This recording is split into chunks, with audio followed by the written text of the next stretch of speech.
Hello, Cubs fans, and welcome to a brand new edition of Cubs on Tap. I'm Ron Luce. I'm joined by Tyler yet again. This is 2 shows in a row we get to do together, my friend. Very exciting. Two in a row. Very, very excited about that. And we have a lot to talk about on today's show. Obviously, Cubs winner. But we got some news to talk as well, so we're going to get into all of that. But before we do, my friend, how are you? Ron, I am great. We just beat a former World Series champion. We just beat him. I'm doing great. I love the juice that you bring every show, man. Like, I come in and I'm like, yeah, they won. That's cool. And then you bring this juice and I'm like, shit, now I got to get fired up. And hell yeah, they won a game.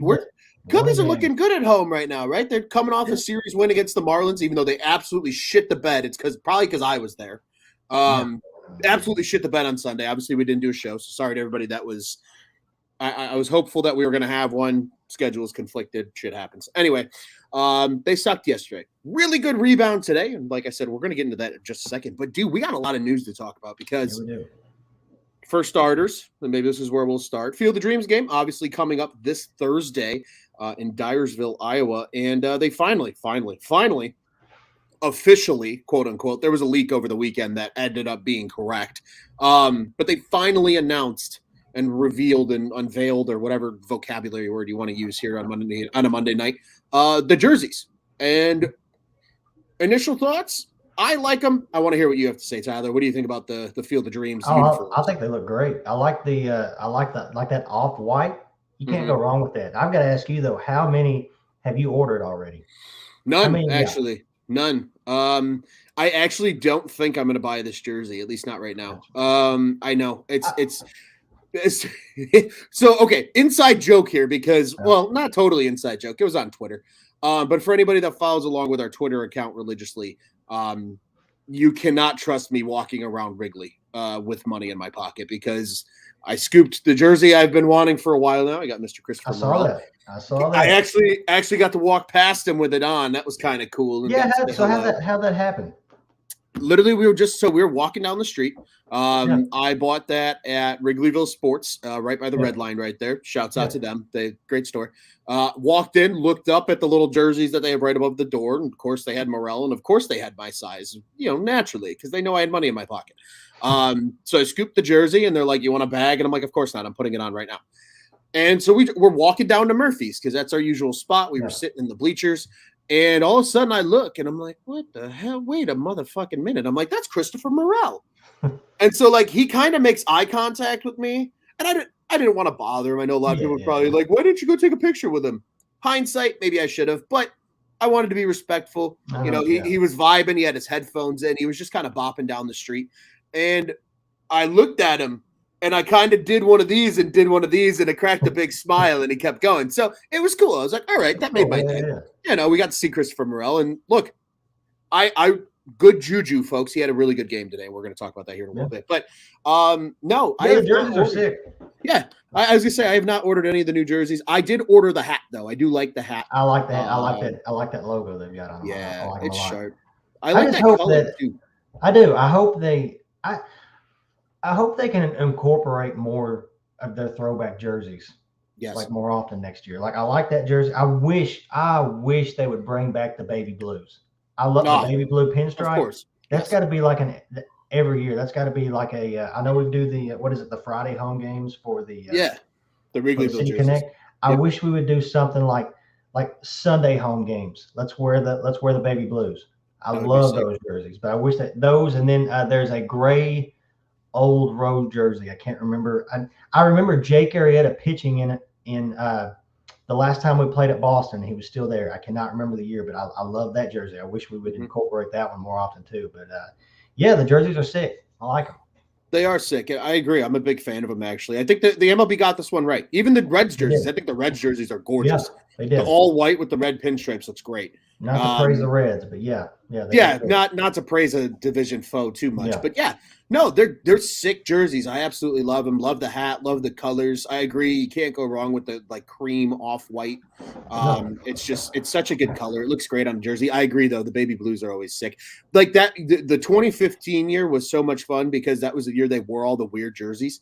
Yeah. In like celebration of like the team's history, that was a cool year. They dished out some really sick jerseys that year, and I agree. I would like to see a little more of the throwbacks, and maybe that's something we'll write a little letter from Cubs on Tap to the old Ricketts family and just say, hey, cheap asses, order some more jerseys. We want to see the retros. So, come on. They got the money. I promise. I spent plenty of money on beer at Wrigley on Sunday. I know they can afford a set of jerseys for the team, but.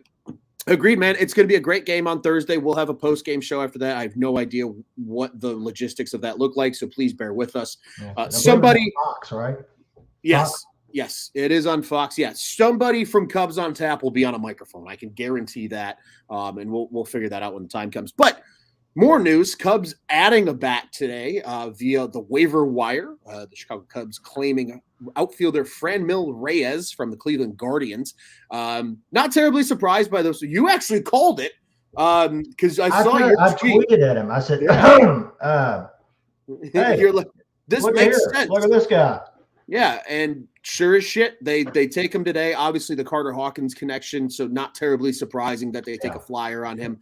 Again, I mean, a guy coming off a really good year last year, 30 homers, 85 ribbies. Never been a huge average guy, but son of a bitch, he hits for power. Only 27 years old, so still a very prime age for him.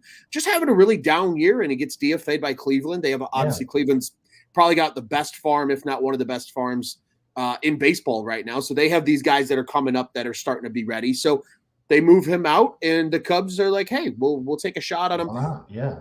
Space on the 40-man roster, so there isn't a 40-man move that's required. They claim them. They're good. So, sir, your thoughts, since you were the one that was like, Cubs. I like it. I like it. I like it a lot. Like you said last year, 30 home runs. I was shocked that they DFA'd him. Like I know. Agreed. Like you said, they've got a large. They've got a really good farm, but man, like they gave up on a guy that just last year 30 home runs. He obviously his we didn't get him for his defense. But man, if that bat could just come alive, just what was it, like $1 million? Is all we're paying? Yeah, he's only owed like $1.5 million, I think, for the rest of the year. Yeah. Why not? I'm surprised. Like I'm surprised we got him. I really am. I figured somebody else, like the other day with Lamet going to the Rockies. I figured he would have gone somewhere else. But yeah, I really love it. I like it a lot. Hopefully he can. Like I said, hopefully he can. Maybe a new place is what he needs. Maybe a change of scenery will help him out. Absolutely. And funny thing, you go to his player page, he's already on the Cubs roster and he's already in a Cubs jersey in his picture. So they're certainly moving quickly with him. But yeah, kind of like you said, a rough year. He's never been a big average guy. His best career season average wise was actually his rookie season when he was out in San Diego still in 2018. He slashed 280, 340, 498 that year. But even then, he still is a guy that has hovered between 249, which he hit in 2019, and 275, which he hit in the shortened 2020 season. 254 last year was his average. But again, the slug always hovers in the mid fours to high fives. And again, just a power bat who he had a 37 home run season. I mean, let's not, totally sneeze at this guy and be like, oh, he can't play baseball. He's got big power. Yeah. Just agree. I was also surprised. And like you said, I think you mentioned it in your article. Like, he's not going to play. He's not going to play over Hap. I don't. Nor is he going to play over Seiya. I don't think he's going to play over Seiya.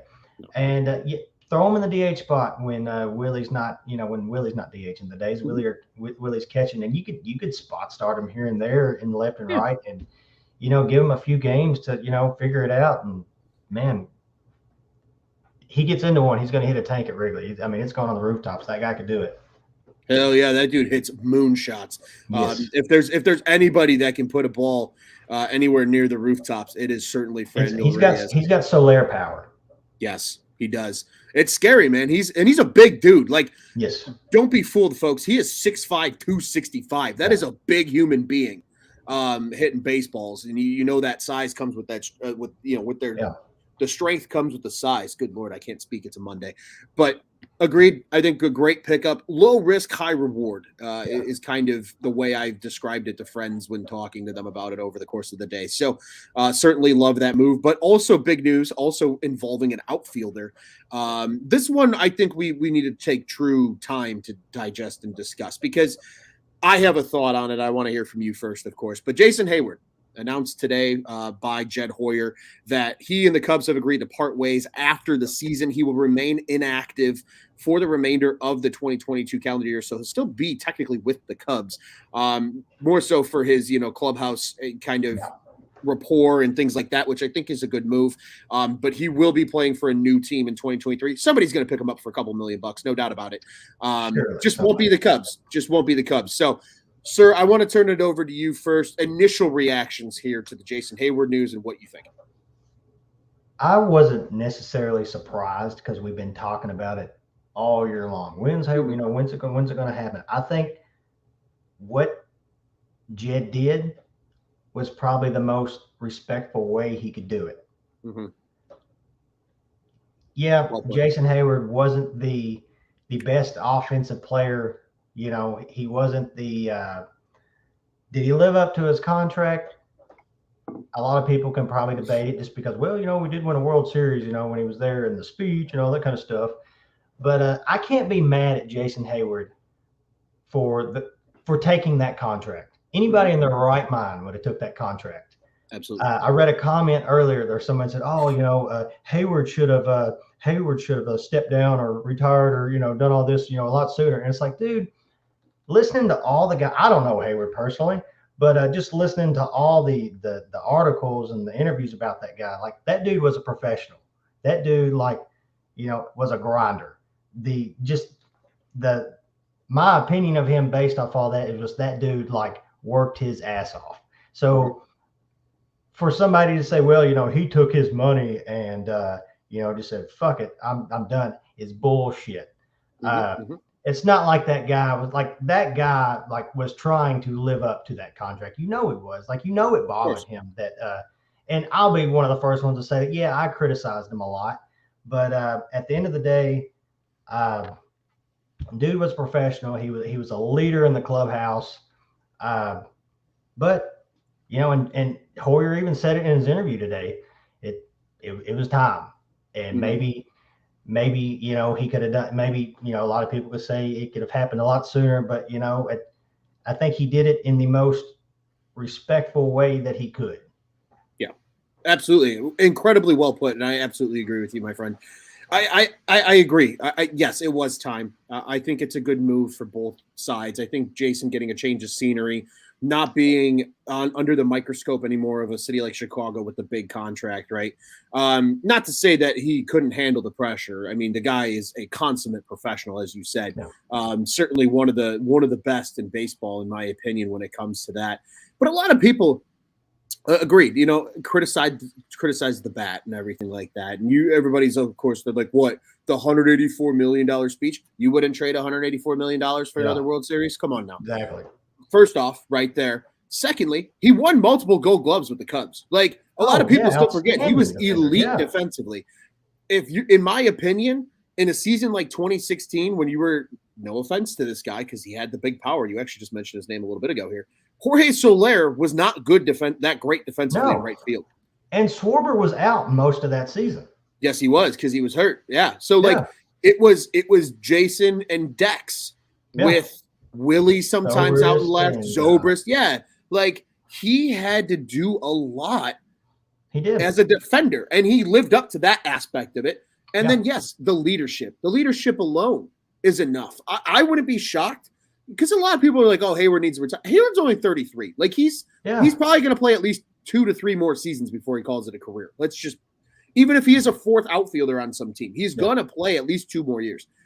I would not be surprised, however, if he came back to the Cubs in a coaching role, in a front office role, because him and David Ross are tight. They are very close from their time in Atlanta together, from their time, obviously, as teammates here in Chicago together. Like, those two are tight. And I'm sure Ross is.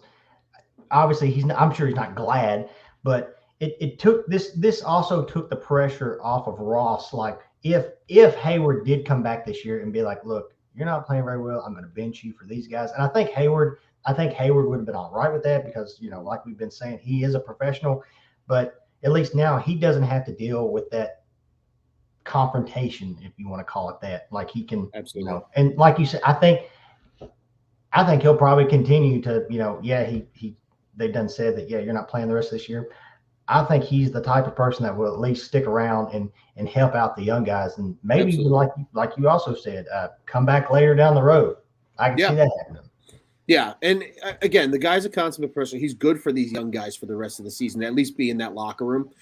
And I think probably the number one thing that goes incredibly understated with Jason Hayward was the impact on the Chicago community that he had. Yes. Because if there was one dude on that Cubs roster that was philanthropic in any way, it was Jason Hayward. Yes. And constantly giving back to the city of Chicago and the areas that aren't as well off. Parts of his salary like every single year. Exactly. He got 184 mil, but he did not pocket all that money. He gave a lot of it away. And not quiet about it too. Like not, you know what I mean? Like he didn't do it for the flash. No. Because he's just that guy. And that's why I have a Jason Hayward jersey. I actually still wear it fairly regularly. I know his career with the Cubs didn't go the way people wanted it to. But son of a bitch, if you sit here and tell me you hated Jason Hayward, shame on you because you're hating him for the wrong reasons. And I just think I agree with you. I think this was the most respectful way for them to allow Hayward to go out this season. Yeah. And that makes my heart warm that the franchise did right by him. And I think that was the right move. They didn't just DFA him and tell him to kick rocks. Kick into the curve and kind of. They're kind of giving him kind of an honorable send-off here. And then they're going to give him an opportunity to go have a change of scenery and play a couple more years and not be under that microscope. He's still going to get his $22 million or whatever he's due next year because baseball contracts are guaranteed. So, he's going to make his money. But favorite Hayward moment. God damn it. You beat me to it. It's like you knew I was going to say that. I'm slightly freaked out right now because I was literally about to ask you that question. Favorite Hayward moment. I mean, I'm not going to say the speech because that's the I'm not going to say that either. I think this might go understated. I think just because of like the fun aspect of the play that it happened was the John Lester safety squeeze walk-off because he scored the winning run. A lot of people forget that. He scored the game-winning run. Because again, he's an athletic. Was that the Mariners? Yep, it was against Seattle. Yeah, because he's an athletic freak, and I think a lot of people forget that. Because in order for that play to work, he had to take off and use that speed. He's a big dude. I mean, he's 6'5", running like the wind. That one just for me because of how that ended and what that game kind of was. Again, a walk-off safety squeeze. Like, how many times has that happened in baseball history? Probably not many. Exactly. That play right there, like, the way that with the pitcher doing that and everything. Because, like, did they even have? I don't remember. Was there anybody left on the bench to hit? I don't think so. I think it was. I think it was Lester. They're like, crazy play. We need you to go up there and just get the bunt down. That's all you need to do. Jay Hayes flying down the third baseline. Just get the fucking bunt down. That's all you need to do. Yeah, and they did it. And that was a fun one. What is yours before I mention another one? Because I think I might know. Well, I know a lot of people probably say the Grand Slam in Philadelphia. That was the other one I was going to bring up. Do you remember it? It was a season game. I want to say it was 2 years ago. Mm-hmm. It was a go-ahead home run by Jason Hayward against the Brewers off Josh Hader. Yes, I do remember that. It was the 2020 season. It was the 2020 season. I remember watching that game because I went from 0 to 100 because just real quick because I remember we were losing that game and thinking like Hader's in, it's over. So, like I was in a shit mood. I think I was working that night, but I had the game on TV and I was just sitting there watching like, man, we're gonna lose another fucking game again. And here comes Hayward. Hayward's up and Josh Hader, this ain't happening. And then just out of the blue hits a go ahead home run and like just went nuts. Mm-hmm. But it was a great one. That was a great one. And then what was the play? The play in San Francisco, the dive he had or whatever that. Didn't he hit his head, hit himself on the wall or something like that? Yeah. Yeah, that dude. I mean, that dude made countless defensive excellence day by day. I mean, he was just a joy to watch play right field. Absolutely agree. And actually, fun fact, just really quick here before we actually break down the game here a little bit. Statistically, Jason Hayward's best career OPS season outside of his rookie year was the 2020 shortened season. Fun fact. And only by 1 point. 849 was his best OPS in his career. That was 2010 as a rookie with the Atlanta Braves.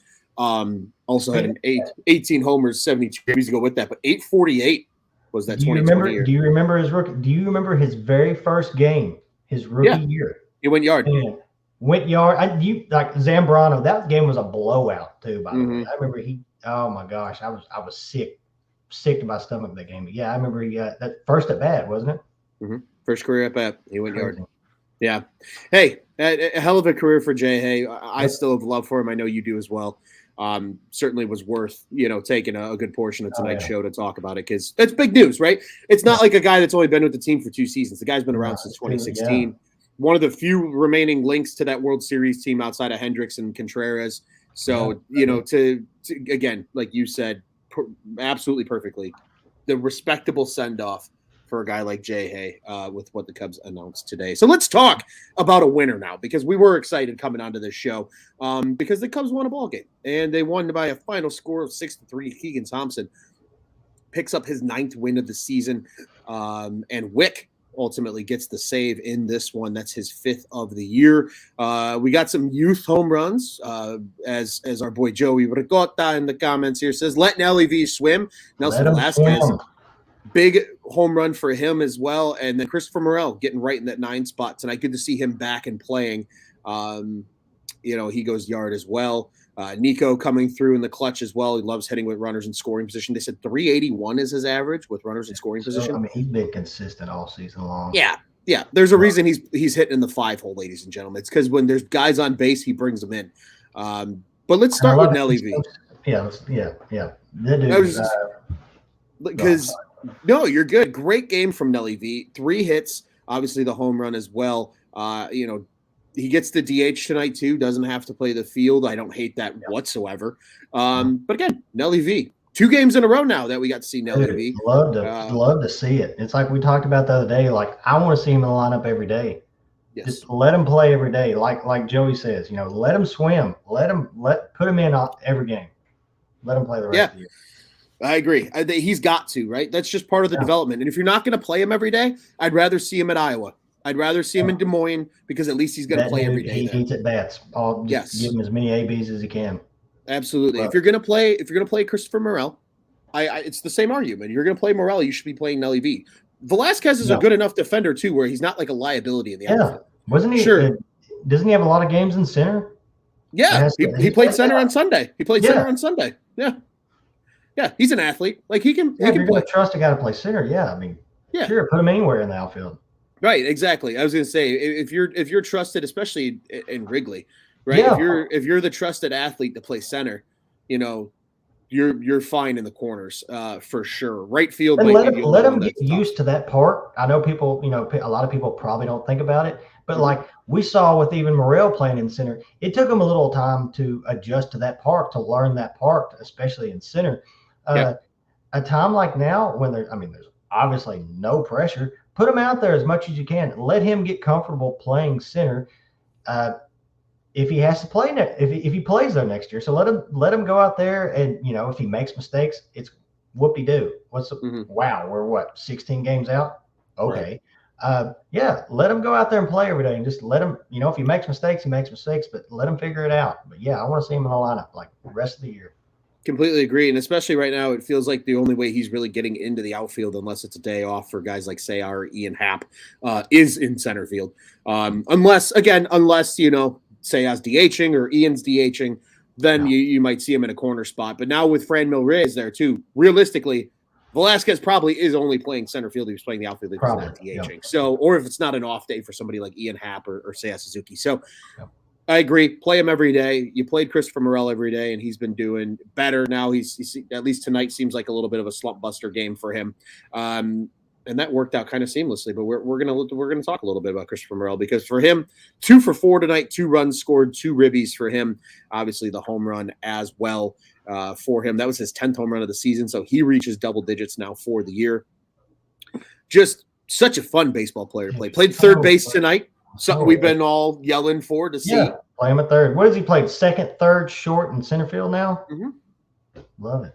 Love it. Hell yeah. I love a guy that can move around, especially and play all those spots well. Yeah. Oh, yeah. He's played all 4 of them like very well. Mm-hmm. And yeah, like you said, like what is it, 10 home runs now, man? I hope that he's got like he's just got that electricity that he is so marketable. He could be just a name. He could be a superstar in 2 years.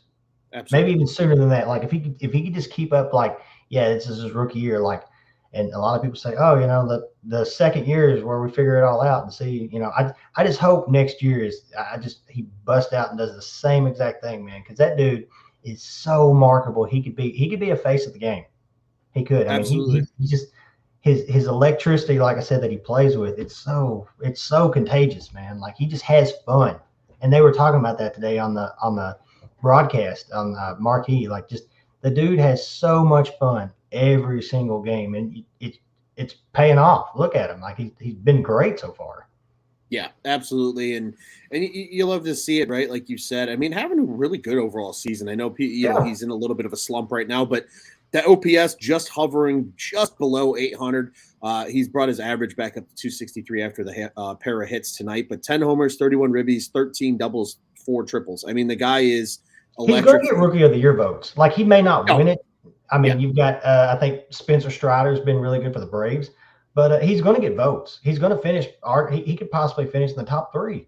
Yeah, I was going to say, I think he might finish top 3. Yeah. I really, the only rookie that I can confidently sit here and say is going to get more Rookie of the Year votes is you mentioned, Strider. And the crazy thing about all this is, like, were we talking about Morel before the season even started? Like, as far as no, just came out of nowhere. Love it. Great. It's what you like to see, though. But that's what happens sometimes, right? Like, not every team, like, a lot of people forget, like, what the Cubs did with essentially that 2016 core, like, all of their top prospects effectively hit. That's very rare. You know what I mean? Where, like, every single one of your top guys hits. That doesn't happen. No, and there's a lot of times where these guys that might be, because, mind you, before, you know, they fully restocked the system in 2021, Morel was a top 10 prospect in the Cubs system. So, like, he wasn't totally lost. And even after all the talent acquisition, he was still, I think, 15 to start this year. So, like, he was still pretty high up there. Yeah. You know, it just so happened that he played really, really well at Double-A to start the year, was hitting over 300. And they're like, you know what? Fuck it. We're going to give this guy a shot and see what he does. And he's took it and run with it. He's only 23, too. He's just going to get better. Like, so much fun. Lock the dude up now, Tom. Let's do it. I would not be against that at all, my friend. But, you know, another guy that just seems to keep getting better and better is Keegan Thompson. Goes 6 innings tonight, 5 hits, only the 1 earned run on the solo home run. Did not walk a single soul, only 3 strikeouts, but son of a bitch, when you're that efficient keeping people off the base paths, you know, I don't care how many guys you punch out. As long as you're getting outs, great. Got out. 85 pitches, 6 innings. What more do you want? Efficient. What's his name? Rick or Sutcliffe. Yeah, Sutcliffe was talking about it before the game even started on the pre-show, like how St. Louis he struggled with his command and everything, but tonight 0 walks, 6 innings. Yeah, like you said, only 3 strikeouts, but still 85 pitches in 6 innings, 1 earned run. Great. Yeah, efficient as hell. Yeah. You'll love to see it. I completely agree with you there, my man. Continuing our intrigue and chaos here as we keep this thing moving. Bullpen, pretty good. Hughes gets a little banged up for the 2 runs. No big deal. No harm, no foul. As we mentioned, hasn't been bad like in the past. Like the last 4 games really hasn't been that bad. No, and guys like Rucker has been very nice. He gets a hold tonight. That's his 3rd of the season in his lone inning of work. Again, Hughes gets the 8th and Wick gets the 9th. It's probably what we're going to see the rest of the way. is those two at the back of the bullpen. Again, we're going to see other guys that come up. We'll probably see a Ben Leeper. We'll probably see some of these guys that are at AAA. Oh, there's going to be a lot of guys, fans are going to say, who the heck is this guy? But it's September. But I love that. Yeah. I love that. You know why? Because the Cardinals have pissed me off with that bullshit for years. Some no-name slapdick comes up and shoves. Yeah. I'm ready for the Cubs to be that. Again, I was super stoked. I know he tailed off and faded and whatever. Team started to kind of figure out his shit. But when Matt Swarmer came up and was really good for those first couple starts, I was pumped because that was literally the definition of some no-name dude we had never fucking heard of coming up and making an impact. I'm not saying they need to come up and be an all-star. Just make an impact. Yeah. That's what the Cardinals literally have been. Every year. They do it every single year. Like fucking Brendan Donovan. Are you kidding me? I never heard of the dude before this year. Who? Yeah. And now he's a bona fide Cubs killer. Thank God they got rid of Harrison Bader because fuck that guy. But oh my God. It just, again, I'm thankful that the Cubs can go out and do that as well. You certainly love to see it. Again, as we mentioned, Nico Hoerner gets another RBI tonight. Seiya gets an RBI. I love how Nico does so just like he's so like he looks so serious every time. Like you never see him smile, but I love it. I get if you haven't watched it, you need to check this out. But I've been watching The Captain, the ESPN Plus documentary, and I get Jeter vibes from him just because he seems so serious all the time. Like he gets a hit and he just, which I love it though. I love it. He's a competitor. Yeah, he is, and he's. I think he's really starting to flourish into the first round pick that the Cubs thought he was going to be when they drafted him out of Stanford. Like, again, it took. I've been screaming it on this show for years now when people were talking shit about Hoerner and like he's not that good and blah blah blah. I'm like, the kid hasn't even played a full fucking season this year. His fourth year that he's played in the major leagues because he played 19 couple games, 20 obviously. When he came up in 19, didn't it was it because like somebody was hurt or something? Russell and Baez were both hurt. I remember that. Yeah, and he came up and he tore it the fuck up. Yeah, he did because I think he hit a home run in his first series, didn't he? Yeah, he tore it up in San Diego. I remember I was in Dallas on a work conference, and I remember him lighting it up in his first series, and it was awesome, and it was great to see. Yeah. But again, like until this year, 2022, he finally hit a year of service time. Like, think about that. He's technically just over a rookie at this point. Yeah.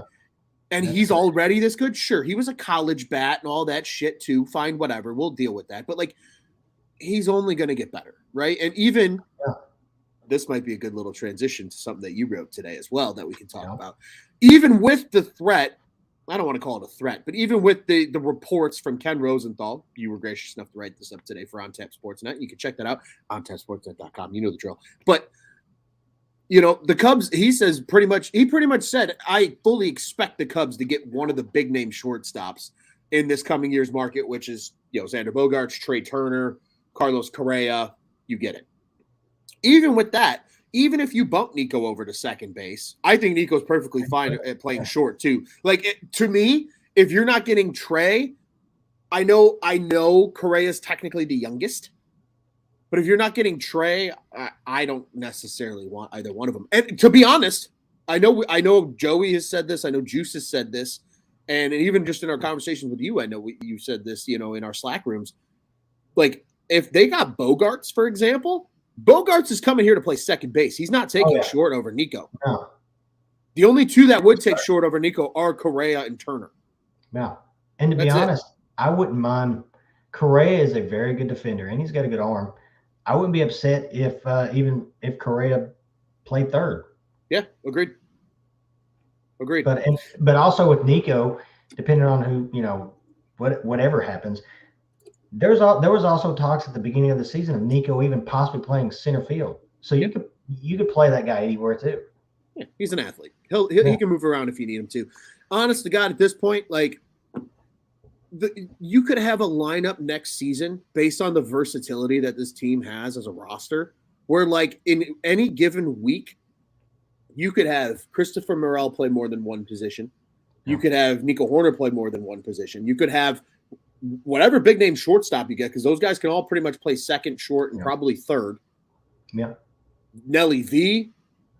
Like, they're Wilson Contreras. You could play Willie at first base if you really wanted to. Yeah. Like, this team is loaded with guys that can play multiple spots. When you're David Ross, it's a video game at that point. You just walk into your office that day and go, who do I want to play where? Yeah.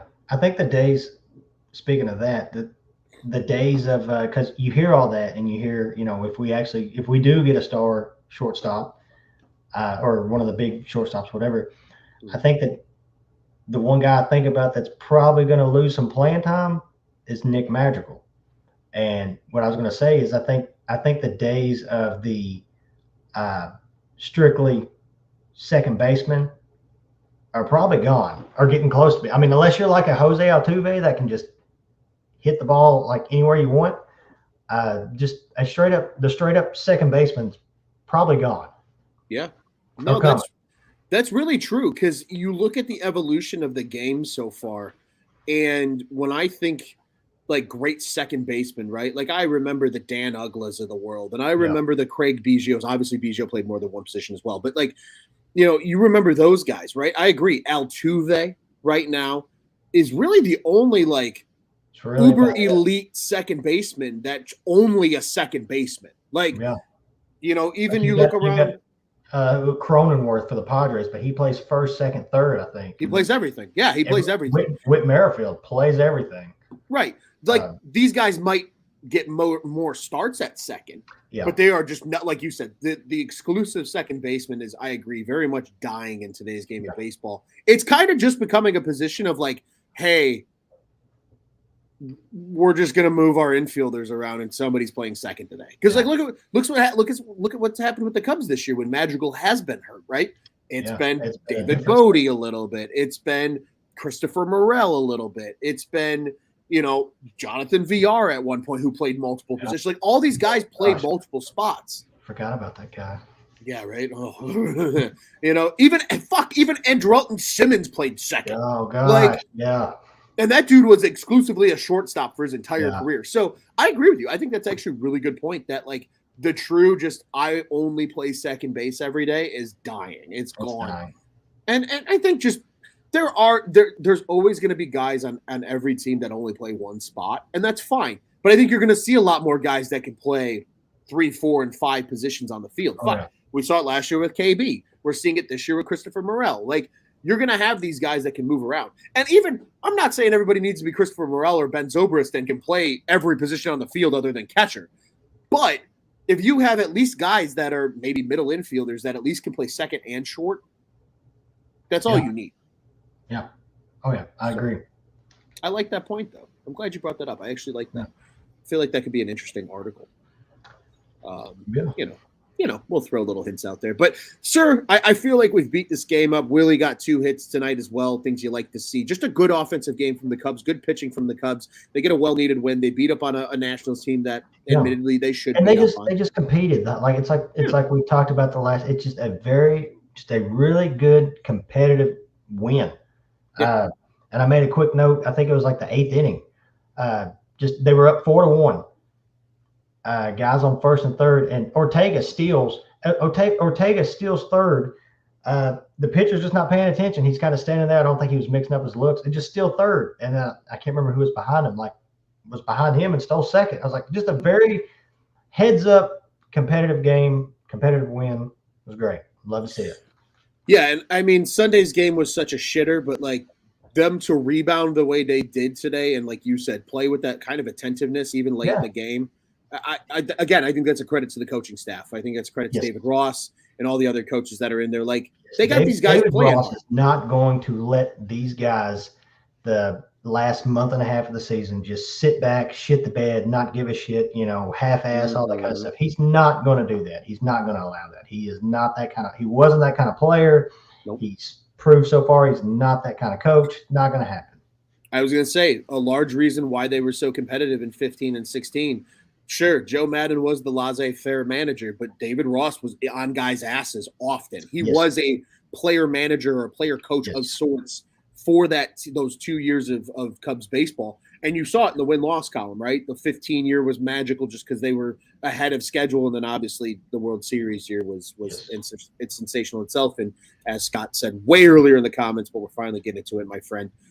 Cubs win, baby. Absolutely, yes, they do. Sir, I do want to turn it over to you really quick, though, Tyler. Do you have any final thoughts on tonight's game that you would like to share before we look ahead to tomorrow? It's not. I guess it could be a conversation for like in the off season because it's kind of it's more of like a comment about the rules. The very the play before the last play of the game, because the last play of the game, striking him out, throwing him out was awesome.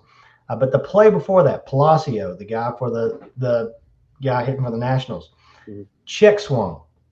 Everybody in the stadium, everybody could see it. Dude swung like 5 feet in front of home plate, pulled it back, like obvious. Umpires, said no swing, all that kind of stuff. And they kind of mentioned it the other day too. Why don't we have cameras down both the first and third base lines?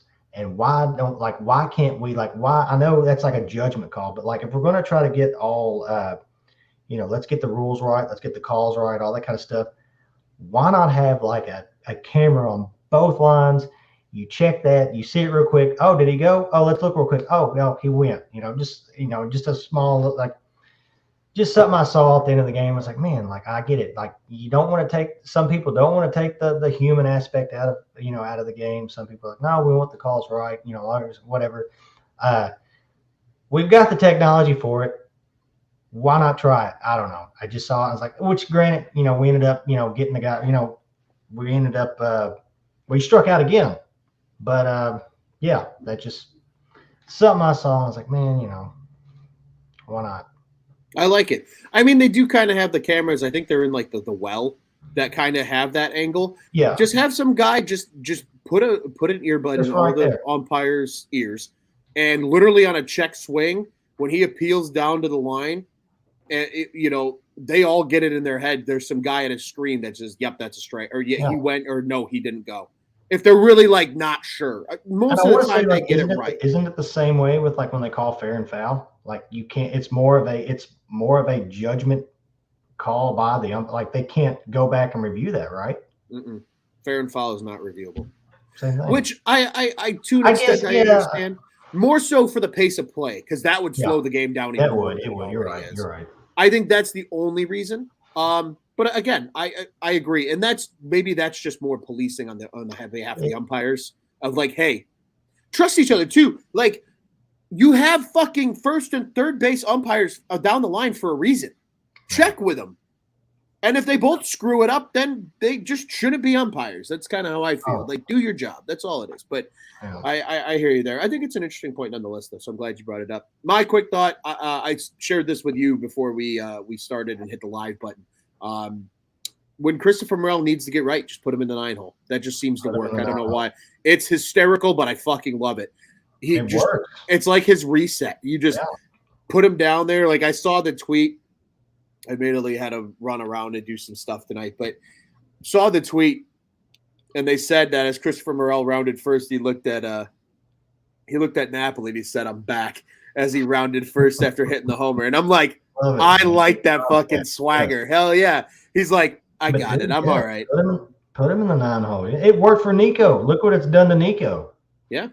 Yeah. That's when he started was in the 9-hole. It works. And Nico's put him in the 9-hole. Yeah. Now Nico's hitting to the 5-hole, driving in everybody because 381 runners in scoring position average is cool and fucking tough. But say a Suzuki in the 9-hole. Maybe. I don't know. I have a feeling he's not going anywhere. But hey, who knows? It works for Morel. It might not work for everybody, but sure as fuck works for Christopher Morel. And I'll take it. I don't judge. I don't bat an eye. But Tyler, we will go ahead and we will look ahead to tomorrow's game because on Tuesday, August 9th, the Cubs and Nationals do battle yet again at the friendly confines in the beautiful city of Chicago, Illinois. It will be another 7:05 local time start. You know the drill. If you're listening in the Washington network, WJFK 106.7, The Fan. You can also watch this on Maryland Area Sports Network 2 if you're in the Washington area. Cubs, usual suspects, 670 The Score, WRTO 1200, and Marquee Sports Network is where you can catch this one. For the visiting Nationals, it'll be Paulo Espino. The right-hander is 0-4 on the year with a 4.20 ERA. Nice. And 53 strikeouts so far. And for the Cubbies, it's the Stroh show on the bump. Marcus Stroman, 3-5 on the year. He has lowered that ERA back down just a little bit to 4 on the dot. And he's just one shy of a really nice K number. He's at 68 Ks on the season so far for Marcus Stroman. So, my friend, I will turn it over to you. Thoughts on this game tomorrow and what the Cubs need to do to get another W. Stroh show, baby. Hopefully, he's really been consistent since I believe, what was it, when he came off the IL, I think, what was it, early July. He's been really consistent. Yep. I know he didn't exit last game against St. Louis, but he had the cramp issues, and hopefully that's all it was. Hopefully it's nothing, which I don't think it's nothing serious because I haven't heard anything about it. So yeah, hopefully he can just keep it up. I want to see that guy just finish the year strong, man. I think he'll probably have 4 or 5 starts left, something like that. At minimum, at least, yeah. So yeah, hopefully he can keep it up, and yeah, man, I just keep playing competitive like we have been these past few games. We're not going to win every game. We're going to lose a lot. I'm not upset anymore the rest of the year about losses. It's more about I'm upset if how we would lose. Yeah. So just be competitive, stay competitive, and Stroh show tomorrow. Let's go. I really like that, man. That's really well put. Yeah, I'm always excited. For me, it's appointment television when my boy Stroh is on the bump. I don't recall the exact stat. I caught it very briefly while watching the pregame show with Sutcliffe and Fergie joining Taylor McGregor in the Marquee Studios. But I believe it was Sutcliffe that mentioned that it's either the Cubs as a team or as an individual, second best ERA in baseball since coming off the IL in that time frame since early July. Marcus Stroman is a big part of that. So, he's been really good lately. He looks like Stroh, like he's finally there again. And we said it early on in the season, like the shortened spring training was going to fuck with a lot of pitchers, and it has this year. We've seen a lot of pitching injuries. We've seen a lot of guys just not look like themselves. Stroh's starting to settle in. Stroh's starting to look like Stroh. Yeah. If he dials it up tomorrow and shoves it down the Nats' throat, there's no chance that I'm taking this W patch off this hat because they're getting another one of Stroh. If Stroh goes 6, and there's a good chance he might go 7. Lately, he's been pitching deep in the game. So who knows? But I'm always excited for Stroh on the bump. And fun fact, the ghost of Ildemaro Vargas is on the roster of the Washington Nationals now, in case anybody didn't know. Scared the shit out of you a little bit there. A little. Oh, yeah, ghosts of the last guy to wear number 4 before Nelson Velasquez wore it for the Cubs. Gotta throw that little wrinkle in there. Also, if you're getting out to the ballpark tomorrow, it's Cubs Beach Bag Day for the first 10,000 early arriving fans. So, cool little giveaway. Yeah, tonight was tonight Star Wars night? Tonight was Star Wars night. Yes, the Force was strong with those in the ballpark tonight, especially the Cubs. They had a cool giveaway if you bought through the promotion offer. It was like a Mandalorian bobblehead, Star Wars characters all around the ballpark today. It was pretty cool. It was good. And Joey was there. Joey's got to go to the rest of the games now. Joey was on site. He was. Yeah. Joey's actually seen 2 wins this season because he was there. We were there. Joey, you got to go to all the games, man. Just go out the rest of the season. Let's go. Hey, I'm all for that, Mark. If we could all be at the ballpark every day, that's where I would be. No better place to be than Wrigley Field. So as we mentioned, Cubs and Nats are back at it tomorrow, and we will be back with you here at Cubs on Tap. Don't know who the panelists are going to be just yet, but either way, like I said about Field of Dreams game, there will be somebody from Cubs on Tap on a microphone. That's all you need to know. We'll be back with you for that one. Hopefully it's a win, and then it's a quick turnaround on Wednesday. That's day game, 1:20 start. For the getaway game as the Cubs then head out to Dyersville, Iowa for all the festivities surrounding the Field of Dreams game. And like we said, we'll be bringing you a post-game show after that one. Who's on it? Don't know yet, but it'll be fun nonetheless. Ian Happ wearing a 2-way mic, as is Joey Votto, 2 of the best guys to mic up in this game too. So that should be a lot of fun. It'll be good. But before then, the Cubs still got to beat up on the Nats, and hopefully they do that tomorrow. Let's win a series against the World Series champions. There you go. Yeah. People forget. They won it in 2019. People forget. They had a hell of a fall from grace, though, but people forget.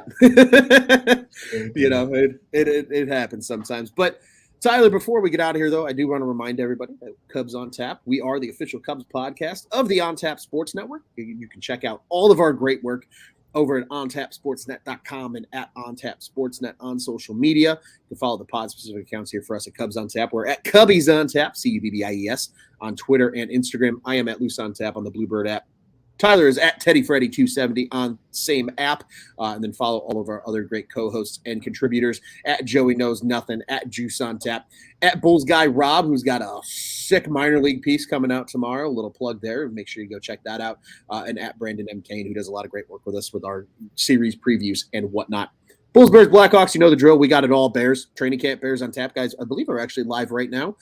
So be on the lookout for that podcast as well. First preseason game for the Bears on Saturday, too. So a lot happening in the world of football. And the Bulls and Blackhawks are going to be ramping up here soon, too, as we approach September. We got it all. And yes, again, Cubs fans, you know the drill. We all have friends that like the Southsiders. The guys at Sox on Tap do a great job. Tell your friends to go check them out, just as you check us out here at Cubs on Tap. Once again, ontapsportsnet.com, at ontapsportsnet on social media, the On Tap Sports Network. Go ahead and check out what's on tap in Chicago sports. Tyler, my friend, always a pleasure doing these with you. We're excited to get you in here. Hey, we did the minor league call up. You were ready for the big leagues. And now you're in it for the rest of the season with us. So we certainly appreciate it, buddy. But hey, what do you say? We got out of here the only way we know how at Cubs on Tap? Do it. Fuck the Cardinals. Fuck Yadi Molina.